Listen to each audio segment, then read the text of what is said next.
La reflexión en esta tarde ya será en este pasaje que hemos leído de Hechos 17, del 22 al 34, y he querido ponerle como título, digamos, interés por oír algo nuevo, algo que lo vemos ahí en el texto. Y con esto culminamos el capítulo 17. Ya hemos estado durante 3 domingos hablando de esto de una o de otra manera, y también en una escuela dominical estuvimos hablando acerca de esto justamente. Así que hoy día vamos a concluir, Dios mediante. Hemos hablado largamente sobre tener ocupadas nuestras mentes con algo provechoso. Habiendo tanta información por ahí, y mucha de ella inútil a nuestros propósitos de agradar a Dios, es útil, hermanos, recordar la admonición que nos da el Señor en Proverbios 19:27. Dice ahí: cesa, hijo mío, de oír las enseñanzas que te hacen divagar de las razones de la sabiduría. ¿Nos encuentra que es un buen consejo?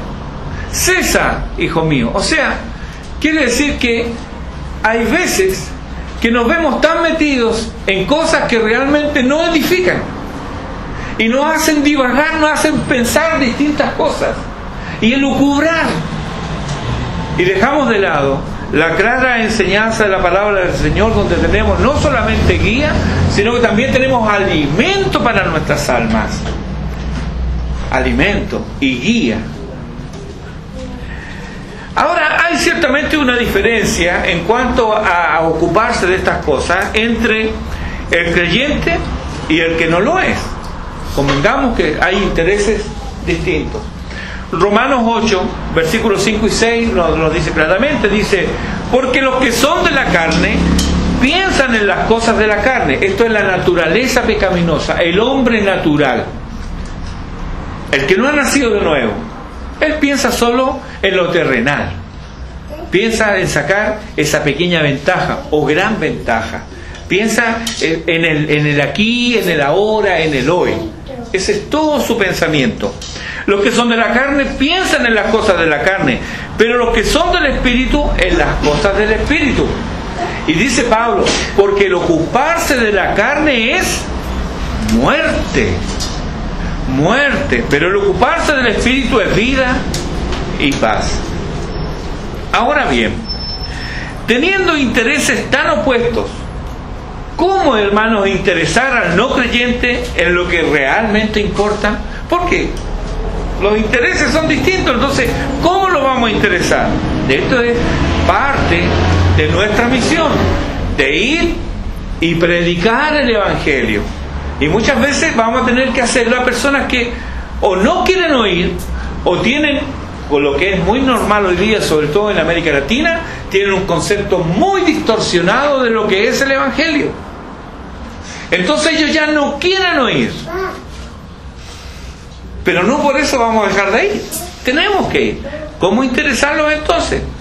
Un buen acercamiento es partir desde donde ellos están, donde estos están, considerar sus intereses, y desde lo conocido interesar su alma con aquello que desconoce. Así lo hacía el Señor.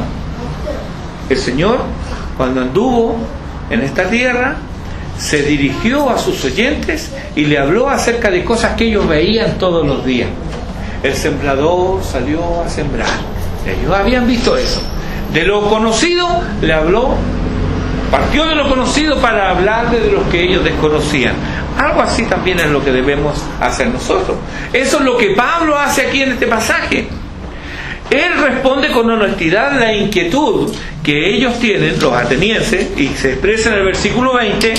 Queremos saber qué quiere decir esto. Ya Pablo había estado hablando con ellos, le habían escuchado en la plaza del mercado, otros lo habían escuchado en la sinagoga, a algunos lo había abordado personalmente y hablaba de cosas que ellos no eran nuevas para ellos. Queremos saber qué quiere decir esto.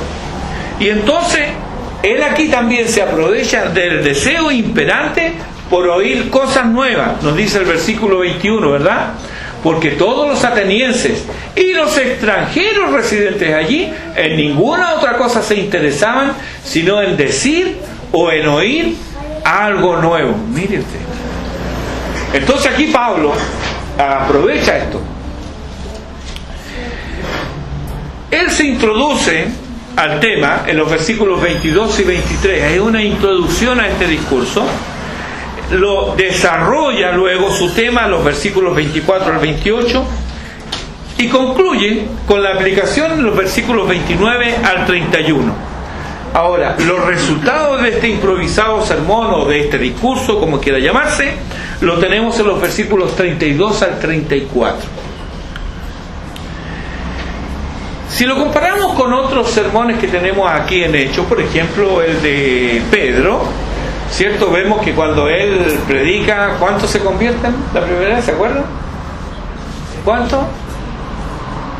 Un par de miles, ¿se acuerdan? Que se añaden a la iglesia luego del sermón. O sea, podríamos decir, oye, un sermón bastante exitoso.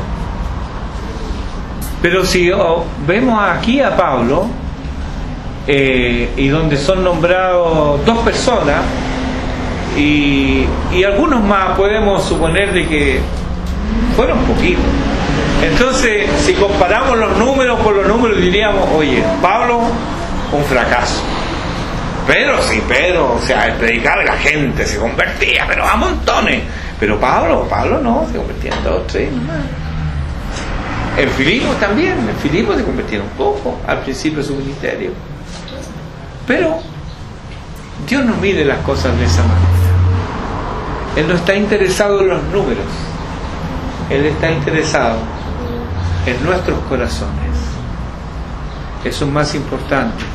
Siempre Él está interesado en el hombre, en la mujer, en lo que puede hacer con ella. Así que no lo veamos desde el punto de vista de los números. Veamos la introducción, los versículos 22 y 23. Ahí observemos con cuánto tacto él destaca la religiosidad de los atenienses. ¿Se fija cómo le dice el versículo 22? Varones atenienses, en todo observo que sois muy religiosos. Pero una verdad. Reconoce esto. Hay tacto allí. Reconoce en ellos el deseo de conectarse con la divinidad, de no ofenderla. De ahí la profusión que ellos tenían de templos y de altares. Pero no debemos olvidar que para Pablo este continuo acto de idolatría es repulsivo. Para Pablo eso era repulsivo. Pero por amor al Evangelio, por amor a Dios y por amor a las almas perdidas, Pablo está dispuesto a acomodar sus palabras a sus oyentes para no ofenderles gratuitamente. Hay maneras y maneras de dirigirse al no creyente. Lo aprendemos aquí con Pablo. Él sabía que toda la ciudad estaba entregada a la idolatría, pero él hace un lado ese sentimiento de repulsión y reconoce algo que él va a usar para hablar del Evangelio. Un ejemplo para nosotros.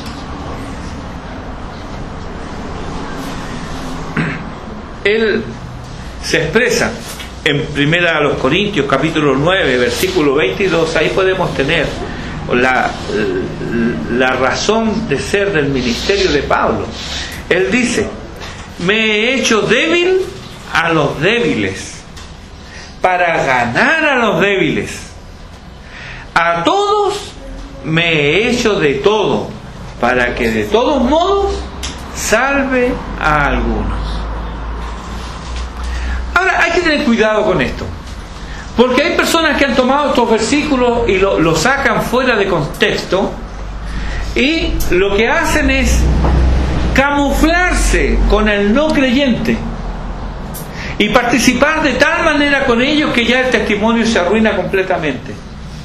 Pero aquí lo que Pablo hace no es camuflarse. Él claramente es distinto. Su lenguaje, lo que él tiene que decir es distinto.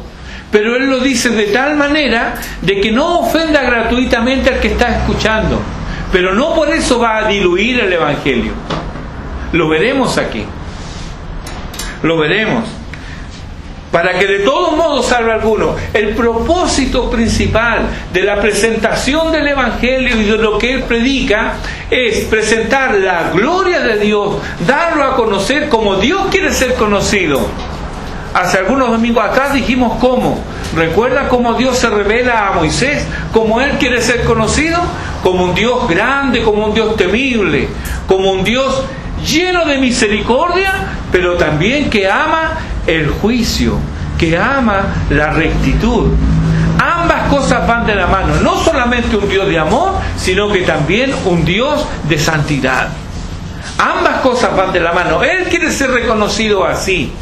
Una predicación que presente solamente a un Dios que ama, que dice, mira, ven tal como está, no importa, bueno, en el camino se arregla la carga, dicen otros. No, hermanos.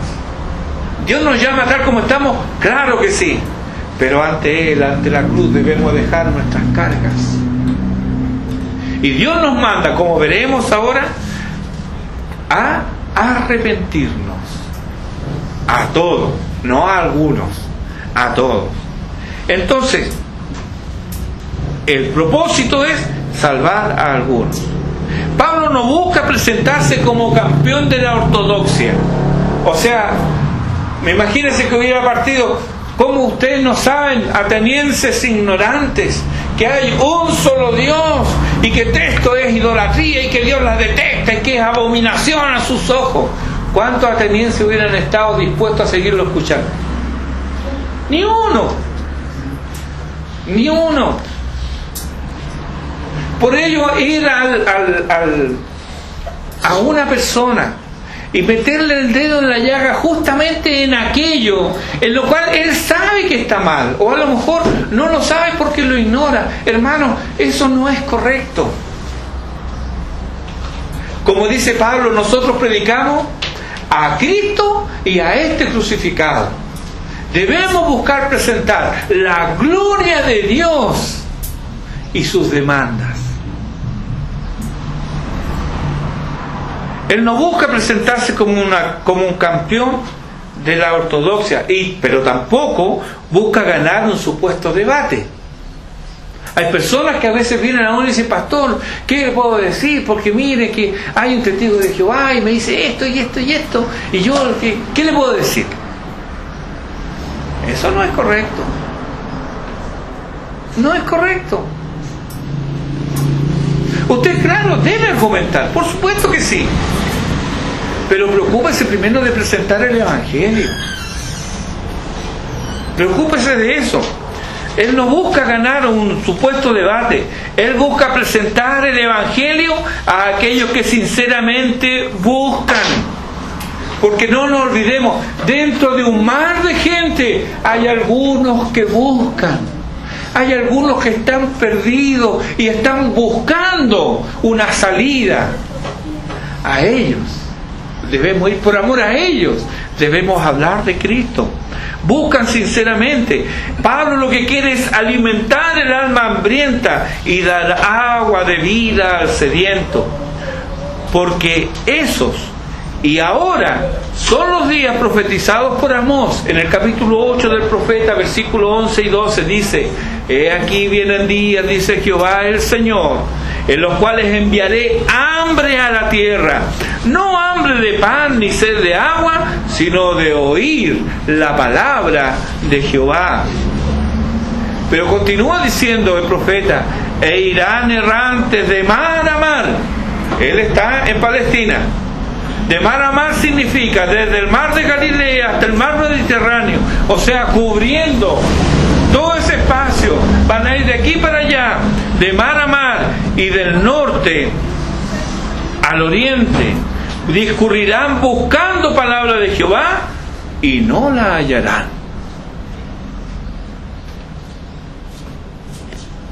Son estos días. Hay hambre de oír. Y qué penoso es que no encuentren. Aquellos que desprecian la palabra no la van a hallar. Pero aquellos que buscan, ¿qué nos dijo el Señor? El que busca, halla. El que busca, halla.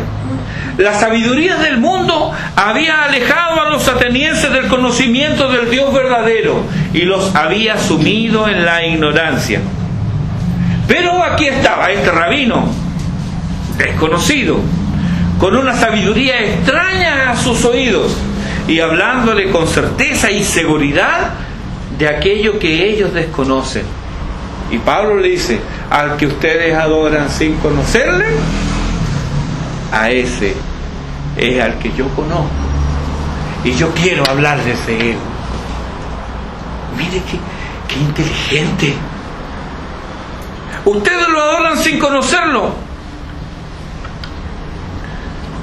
Yo anuncio a este. Ellos adoraban sin conocer. Y fíjese que se repite la situación, como los samaritanos en el tiempo de Jesús. Recuerda lo que le dijo Jesús a la mujer samaritana en Juan 4:22. Vosotros adoráis lo que no sabéis. El Señor lo dijo. Aquí también vemos un acercamiento a nuestro tiempo. Pues, hermanos, ¿cuántos adoran o pretenden adorar sin conocer? Y no me refiero solo a las multitudes envueltas en sectas pseudo-cristianas, o a quienes están sumidos en la religiosidad popular tan cuidada y mantenida desde las altas esferas del poder. No me refiero a eso. No, sino que además también me refiero a quienes en las filas del cristianismo adoran a Dios a su manera, con un completo desprecio de cómo Dios quiere ser adorado y reconocido. Porque aquí no se trata, hermanos, de gustos o preferencias personales, ya que en la adoración a Dios es Dios quien debe ser tenido en cuenta. ¿Y dónde encontramos guía segura? ¿En la mente falible del hombre? ¿En la experiencia exultante y subjetiva? ¿En la práctica tradicional, familiar o denominacional? ¿Esa es guía? ¿Verdad que no? Esa no es guía segura. No son guías seguras. La única guía segura en lo que a Dios se refiere está en la palabra de Dios. En la palabra de Dios. Y Pablo ahora, con un conocimiento vastísimo de la palabra de Dios, él procede a hablarle de este Dios desconocido para ellos, pero muy conocido y cercano para él, para Pablo. Pablo habla de lo que él conoce y lo hace sin hacer ninguna cita directa de las Escrituras, pero basándose firmemente en ellas.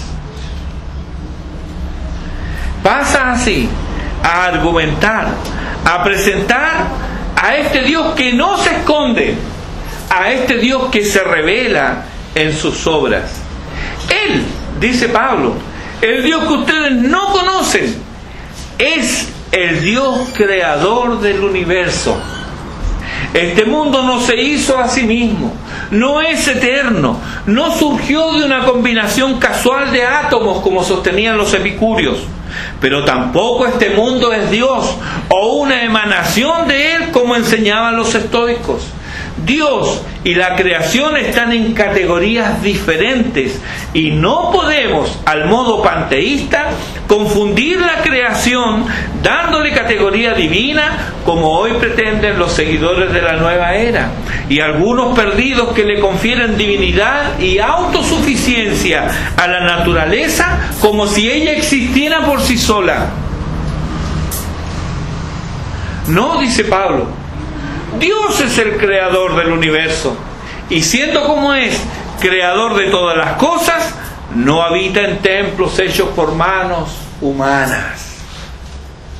¿Se fija cómo va socavando la práctica cúltica ateniense? ¿Comienza con quién? Con Dios, con el Creador. Él hizo todo lo que hay. Él creó esto, el que nosotros llamamos tierra. Y la creó, dice el profeta Isaías, para ser habitada la creó. La creó como habitación nuestra, para nuestro goce, para nuestro deleite. Y también tenemos con respecto a este lugar responsabilidad. Pero Dios lo hizo. No existió por sí solo.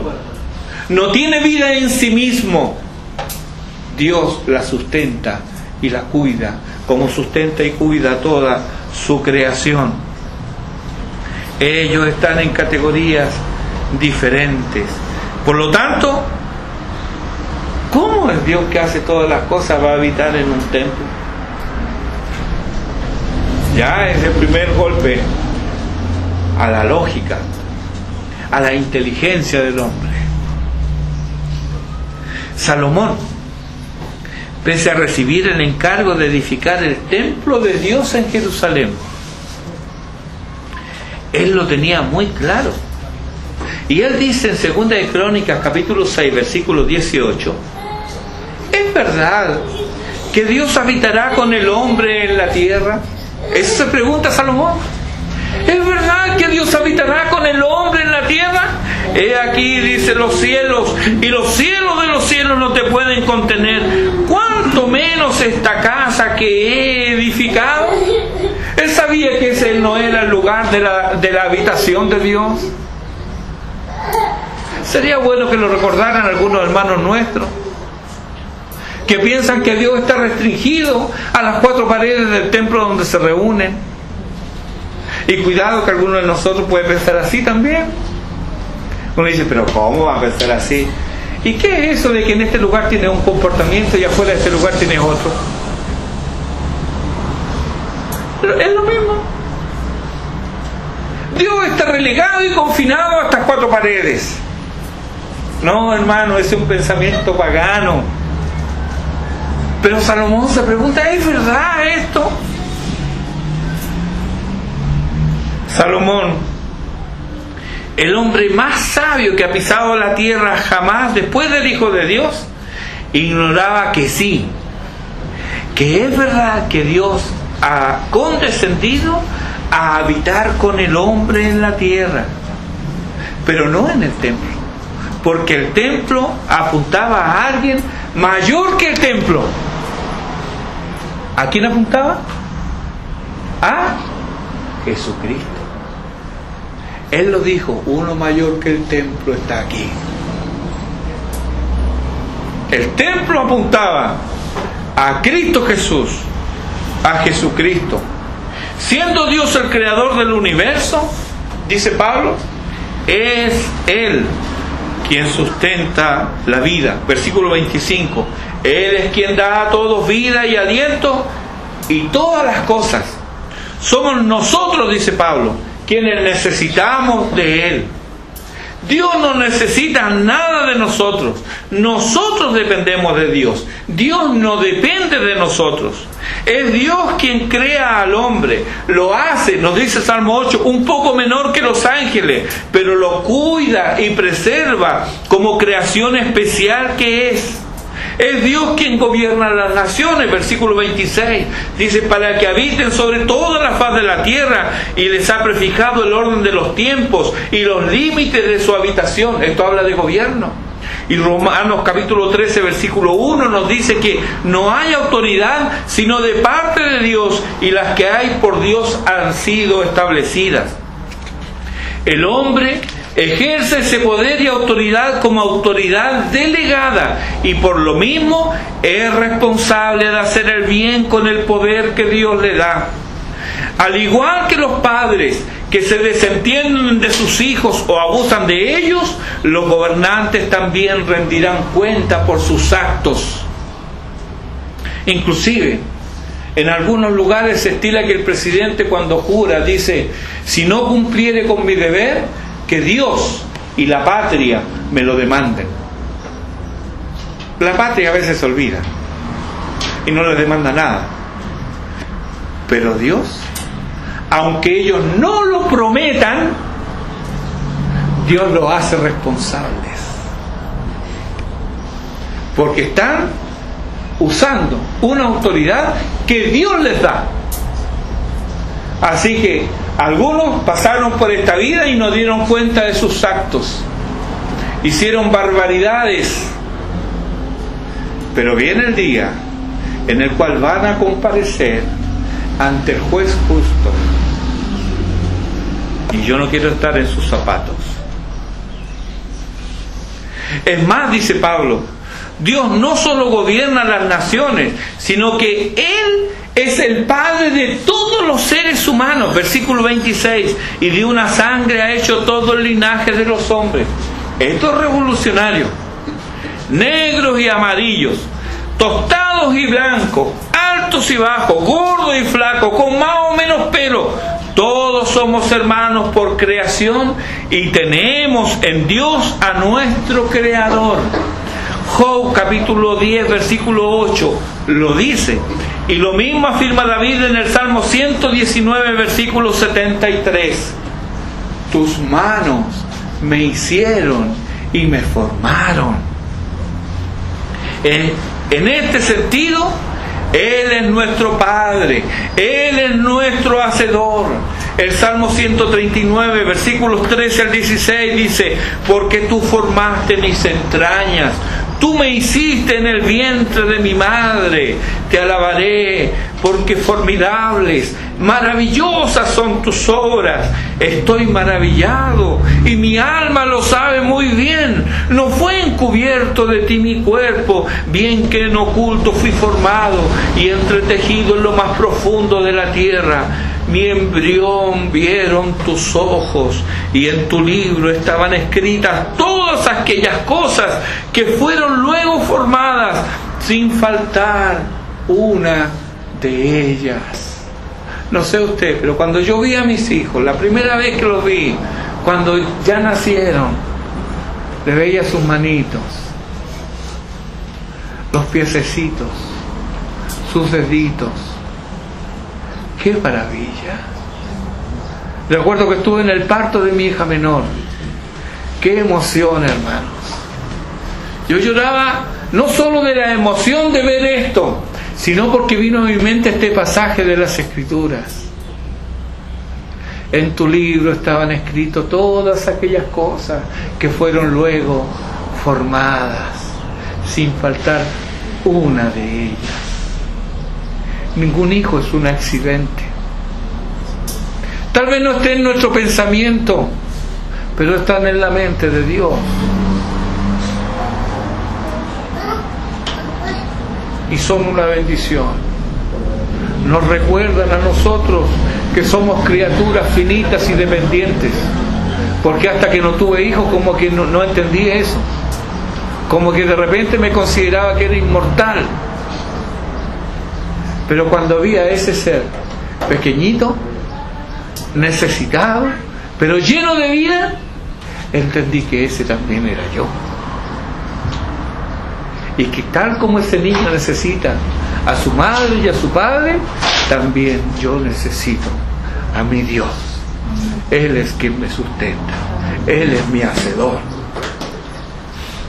Estas cosas Pablo las dice en un lugar donde había humanos separados por categorías, y en un tiempo donde la esclavitud era uno de los flagelos ampliamente aceptados. Nadie se escandalizaba por esto. Y Pablo dice: de una sangre hizo a todos los hombres. Oye, ¿cómo que todos iguales? Si existen los esclavos. ¿Se fijan? Habían seres superiores y seres inferiores.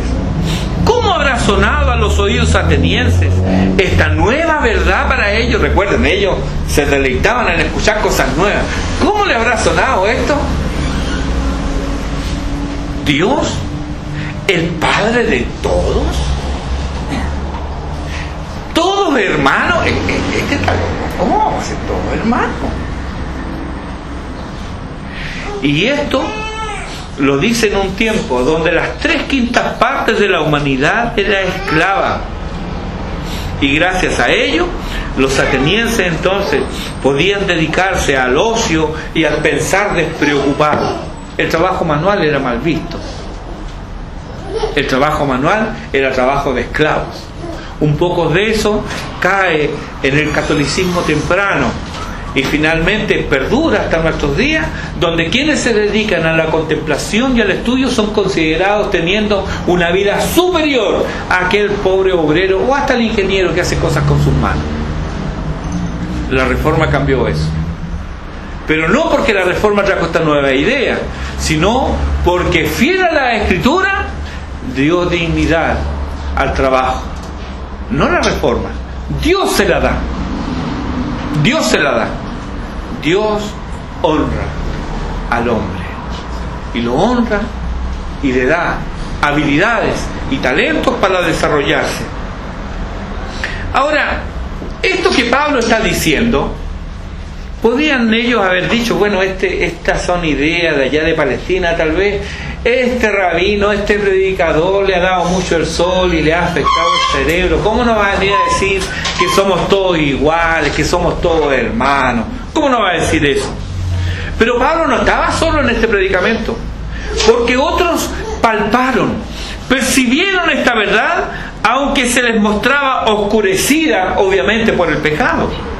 Es que, hermanos, esto es bueno considerarlo, porque hay atisbos de verdad, hay percepciones de la revelación general en autores no cristianos. Hombres que no son cristianos de repente tienen un vislumbre de la verdad, de lo que es correcto.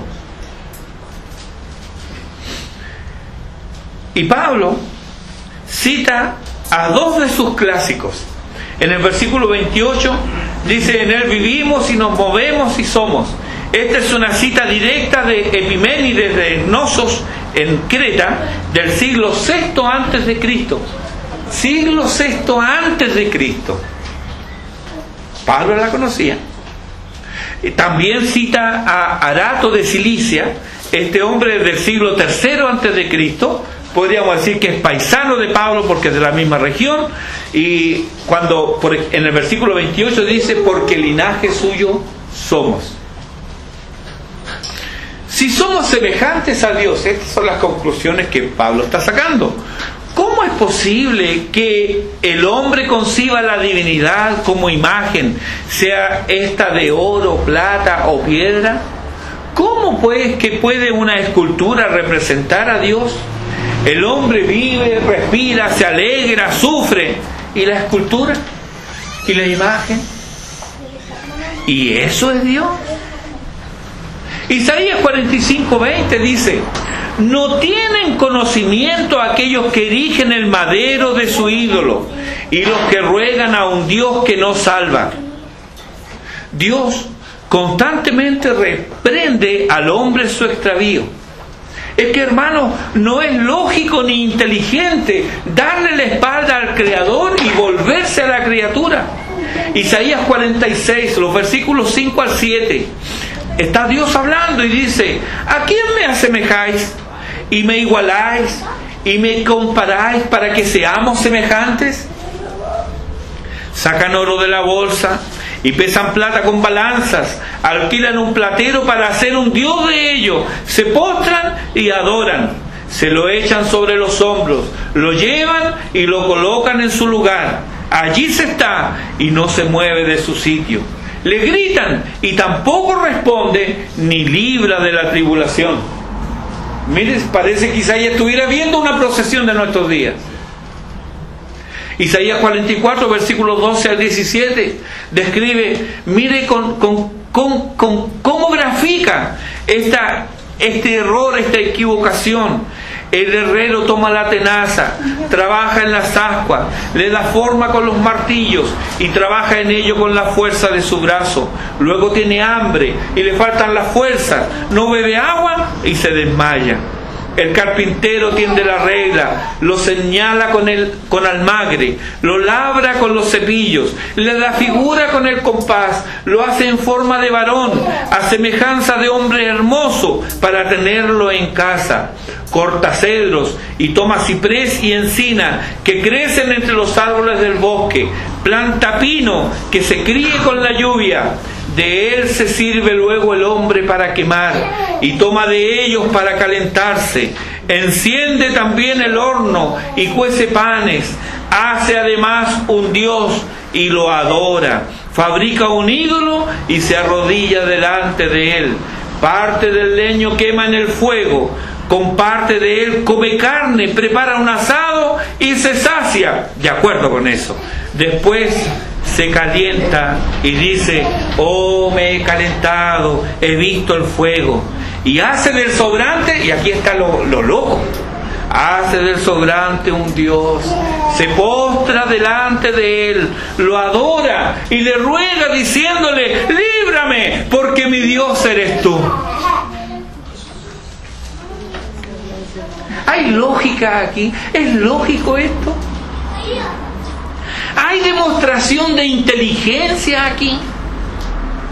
Los griegos buscaban sabiduría, conocidos por eso, y cayeron en esta estupidez. ¿No es paradójico que gente sensata e inteligente caiga en la idolatría? Es paradójico, pero también es la realidad, ya que cuando los hombres se niegan a creer en el Dios verdadero, creerán en cualquier cosa. Recuerda, en el versículo 16, Pablo nos descubrió lo que bullía en su interior. Dice ahí: su espíritu se enardecía viendo la ciudad entregada a la idolatría. Y ahora llegó al punto de demostrarles, aún con sus mismos textos, con sus mismos clásicos y poetas, que la religiosidad imperante no era más que una religiosidad vacía y falsa, un pobre remedio de piedad, inservible, tablas podridas de salvación ficticia. Ahora, ¿es esta tu religión? ¿Es tu Dios, ese Dios al que sirves, un ser moldeado por manos humanas o por tu propia imaginación? ¿Ese es el Dios que sirves a tu manera? A Él le ofreces sacrificio y servicio solamente, ya que a este Dios al que sirve no le importa lo que hagas con tu vida. Bueno, tengo que decirte esto: eres un pagano. Si es así, estás en tinieblas y sirves a un ídolo de tu corazón. No le sirves al Dios vivo y verdadero revelado en las Escrituras. Pablo llega ahora a la aplicación de su mensaje, versículo 30. Pero Dios dice: habiendo pasado por alto los tiempos de esta ignorancia, ahora manda a todos los hombres en todo lugar que se arrepientan. Ahora Pablo vuelve al lugar donde él comenzó, la ignorancia humana. ¿Recuerdan que él comenzó con eso? Al que ustedes adoran sin conocerle, es a quien yo os anuncio. Ahora él vuelve al mismo tema. Habiendo pasado los tiempos de esta ignorancia, los atenienses, a pesar de sus pretensiones de sabiduría y conocimiento, ellos admitían gráficamente que son ignorantes en lo que a Dios se refiere. Y lo evidenciaban ahí para que todo el mundo lo vea: al Dios no conocido. Y Pablo le da pruebas de ello, pues como dice en el capítulo 14, versículo 17, si bien Dios no se dejó a sí mismo sin testimonio, haciendo bien, dándonos lluvias del cielo y tiempos fructíferos, llenando de sustento y alegría nuestros corazones. Y esto lo hace Dios y lo hace con su creación. Dios se ha revelado a través de la creación, pero los hombres han tratado desde siempre de detener con injusticia la verdad, al decir de Romanos 1:18. Pero Dios, versículo 30, habiendo pasado por alto los tiempos de esta ignorancia, no es que no la haya notado, no es que Dios no haya notado la ignorancia, tampoco es que Él miró para otro lado, o que esa ignorancia era, no importa, sí, es algo inofensivo. No, hermanos, nada de eso. Él las pasó por alto en su paciencia y misericordia. ¿Para qué? Para dar lugar al arrepentimiento. Algo que no debemos olvidar nunca es que la bondad de Dios es la que debe guiarnos al arrepentimiento. ¿Cuántos decimos y afirmamos que Dios es bueno? ¿Cuántos hemos visto la bondad de Dios en nuestras vidas, en nuestro quehacer, en nuestro estudio, en nuestro trabajo? ¿Hemos visto la mano de Dios, la bondad de Dios? Bien, esa bondad es la que debe llevarnos al arrepentimiento, a reconocer que Dios ha sido bueno con nosotros, pero nosotros no hemos respondido a esa bondad como Él se merece. Que por eso el versículo 30 dice: ahora manda a todos los hombres, mírela aquí, a todos los hombres en todo lugar que se arrepientan. ¿Perteneces al género humano? Pues el lugar en el cual estás es el lugar del arrepentimiento. ¿Por qué? Porque eres responsable ante Dios. Él es el creador del mundo que habitas.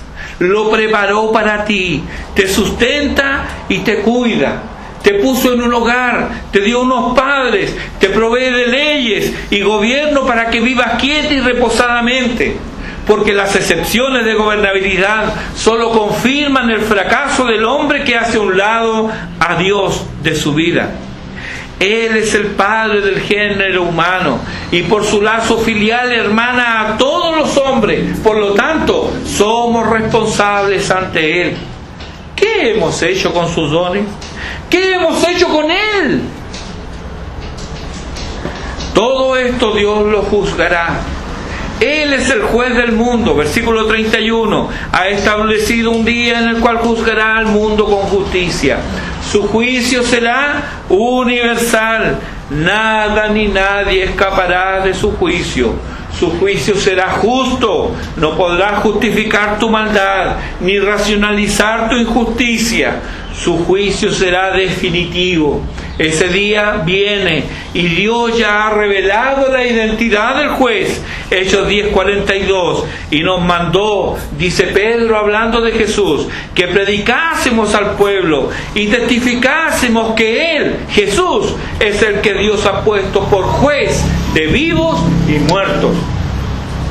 Viene el día en el cual Romanos 2:16 dice: Dios juzgará por Jesucristo los secretos de los hombres, conforme a mi evangelio, dice Pablo. Prosigue Pablo aquí en el capítulo 17 de Hechos: juzgará al mundo con justicia por aquel varón a quien designó, dando fe a todos con haberle levantado de los muertos. ¿Quién es este? ¿A quién la muerte no pudo retener? ¿Quién se levantó de la tumba para no morir jamás, ascender al cielo, ser recibido en gloria y recibir adoración eterna? Ese es Jesucristo. Jesucristo, ese es su nombre, y ese será tu juez. Pero hoy Él puede ser tu Salvador. No imites a la mayoría de los atenienses. Algunos de ellos se burlaron, otros se tomaron las cosas con calma y dilataron, pospusieron una decisión que debían tomar ya. Puede que ya no haya otra vez, como dijeron los atenienses, otra vez te escucharemos de estas cosas. Interesante lo que dice, voy a pensarlo. Puede que otra vez no haya. Porque hoy, si oyereis hoy su voz, no endurezcáis por más tiempo vuestro corazón. Eso es lo que nos dice el Señor por su palabra. ¿Por qué? Porque hoy es el día oportuno. Hoy puedes volverte al Salvador. Él es tu dueño, Él es tu creador, Él es tu hacedor, Él te sustenta y te cuida. ¿Por qué darle la espalda? ¿Por qué despreciarlo? Querido hermano y amigo, un día no lejano comparecerás ante Él. Y la pregunta es, ¿comparecerás como reo y convicto o como un hijo salvo por gracia? Sé como esos poquitos que creyeron y pasaron a engrosar la fila de los salvados. Esos que ahora son hermanos, no solo en virtud de la creación, sino en virtud de la gran obra de gracia de la redención. Bendito sea su nombre. Dios bendiga su palabra en nuestros corazones y podamos cada día volvernos a Él en arrepentimiento, porque Él ha sido muy bueno, ¿verdad? Sí, Él ha sido muy bueno. Nos merecemos a veces y muchas veces el epíteto que le da Moisés al pueblo de Israel. Así pagáis a Dios, pueblo loco e ignorante. Él ha sido lleno de bondad y de misericordia. Nos ha rodeado de bien y nos ha enviado un Salvador. Y lo peor que podemos hacer es despreciar a este Salvador. Y llamará su nombre Jesús, porque Él salvará a su pueblo de sus pecados. Volvámonos al Señor. Oremos.